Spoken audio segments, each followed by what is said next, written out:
And I'm like, I started taking them to rehab, and I work with a rehab clinic, and it's a lockdown program. And they started asking if they could go to this. And so one by one, I would take them into rehab.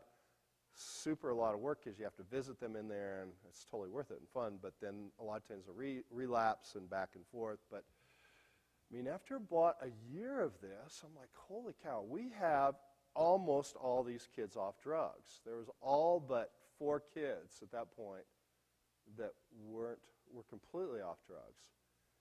And these kids are always like wanting to go to the water park. I have yet to find a swimming pool in Mexico City. And I mean, there just doesn't exist. We don't have swimming pools. There's nowhere to swim. If there is a swimming pool, it's at like a 5-star hotel or something like that, which they can't access. So I promised these kids, like, okay, if you guys get off drugs, I'm going to take you to a water park, and it'll be amazing. And so in Mexico, towards Cuernavaca, it's about 2.5 hours out of town. I rented a bus and loaded it up with like 20, 25 of these street kids, and we went to this water park for the day. They don't have all the rules and laws that the United States has. I mean, you can die there. It's super dangerous. It's terrifying, but so much fun. And so, but it was interesting. The 4 kids that were on drugs, they went, and I let them go. They couldn't like consume during the day or anything like that. And I wanted them to go. But the interesting thing is that I went to Walmart in Mexico City. There's like 6,000 Walmarts in Mexico. I don't know if you know that. They're just everywhere. And there's Sam's and Costco and all those kind of things. Well, anyway, so I go to Walmart, and I buy swimming trunks for all these kids. And then I get like flip-flops, so sandals to wear, because you have to wear those in the park.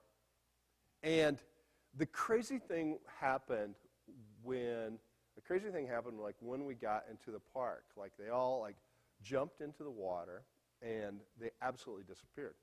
I couldn't tell them apart from anybody else there, and they couldn't tell themselves apart from anybody else there. For the first time in their life, they weren't rejected for being dirty, not having the clothes, not having an education, not being able to read. It's like for the first time, like these kids just experienced love and acceptance, and it was just amazing, holy, awesome day.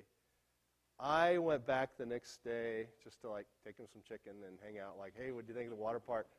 And the 4 guys who they would tell me over and over for years, like, we will never, ever leave drugs. Like, I appreciate you asking, but we're not going to leave. They all came to me and said, can you take us to rehab immediately?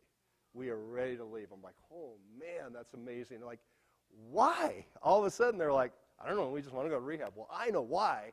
Because they experienced the gospel of someone loving and accepting them, and like Jesus like coming close to them, and them not feeling rejection. Well, today I'm working, like all these kids are off drugs today.